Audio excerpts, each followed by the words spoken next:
आज बात करते हैं महाकालेश्वर मंदिर की। एक ऐसी जगह जो रहस्यों से भरी हुई है, जहां समय, विज्ञान और आस्था सब एक साथ आकर मिल जाते हैं। तो चलिए इस कहानी की गहराइयों में उतरते हैं। નમસ્કાર મિત્રો, આગળ વધતા પહેલા એક ખુશ ખબર શેર કરવી છે।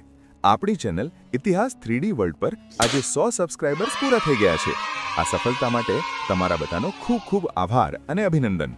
તમે જે રીતે અત્યાર સુધી સાથ અને પ્રેમ આપ્યો છે, એવો જ પ્રેમ આપતા રહેજો, જેથી આપણે જલ્દીથી 1000 સબસ્ક્રાઇબર્સનો આંકડો પર પાર કરી શકીએ।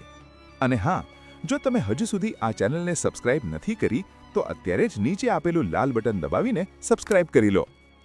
ચાલો હવે આપણે આગળ વધીએ આજના ખાસ વિડિયો तरफ। तो सबसे बड़ा और सबसे दिलचस्प सवाल यही है, क्या ये सिर्फ एक मान्यता है या इसके पीछे कोई गहरा सच भी है? आखिर ऐसा क्यों कहा जाता है कि महाकाल काल के भी काल हैं, मतलब जो समय और मृत्यु दोनों पर राज करते हैं। हमारी ये कहानी शुरू होती है उज्जैन से, एक ऐसा शहर जिसका कनेक्शन सीधे कॉस्मिक एनर्जी और खुद समय से माना जाता है।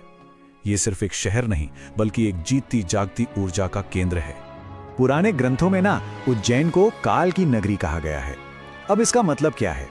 मतलब ये कि यहाँ टाइम कोई घड़ी की सुइयों की तरह नहीं चलता, बल्कि एक बहती हुई एनर्जी की तरह है जिसे महसूस किया जा सकता है। और महाकालेश्वर मंदिर वो इसी एनर्जी का सेंटर पॉइंट है।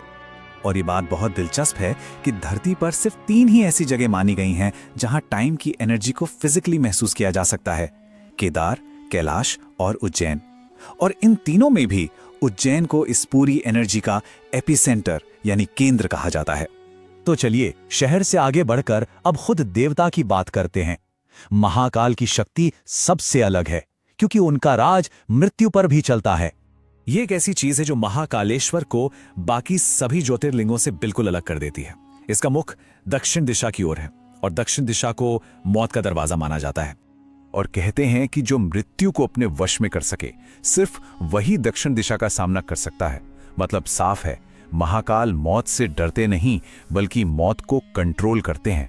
अब यहीं से एक और बहुत पुराना और अजीब सा रहस्य जुड़ा हुआ है। एक मान्यता है कि कोई भी राजा या शासक अगर उज्जैन में रात गुजार ले तो उसकी सत्ता चली जाती है। तो क्या ये सिर्फ एक अंधविश्वास है या इसमें कोई सच्चाई है? देखिए, इतिहास में कुछ ऐसे एग्जाम्पल्स मिलते हैं जो इस बात को और भी ज्यादा पुख्ता करते हैं।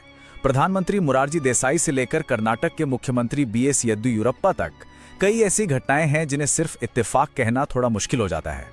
चलिए अब मंदिर के अंदर चलते हैं और बात करते हैं कुछ ऐसे खास रीति रिवाजों की जो दुनिया में और कहीं देखने को नहीं मिलते। जो मशहूर भस्म आरती है वो यहीं होती है। पहले ये ताजा चिता की राख से होती थी। सोचिए कितना गहरा मैसेज है इसमें कि मौत भी महाकाल के सामने बस राख है। अब खैर, इसे पवित्र सामग्री से बनाया जाता है, पर इसका आध्यात्मिक मैसेज आज भी वही है: अपने अहंकार को खत्म करना और मौत पर जीत पाना। और एक और चौंकाने वाली बात, मंदिर की तीसरी मंजिल पर है नागचंद्रेश्वर मंदिर, और ये साल में सिर्फ एक दिन के लिए खुलता है, नाग पंचमी पर।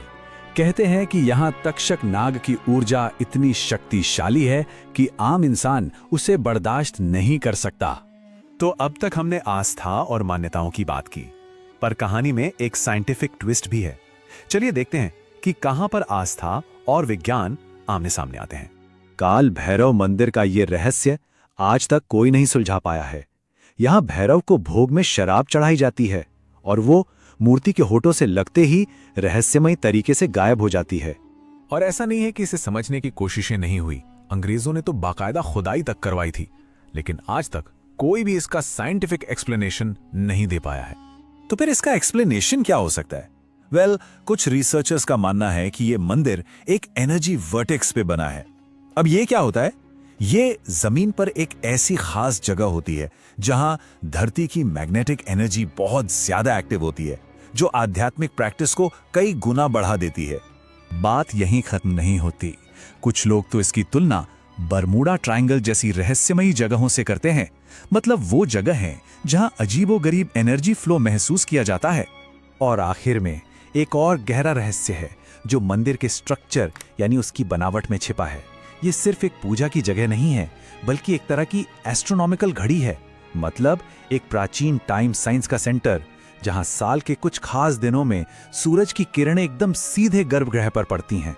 तो घूम फिर कर सवाल वहीं आ जाता है, आखिर महाकालेश्वर है क्या?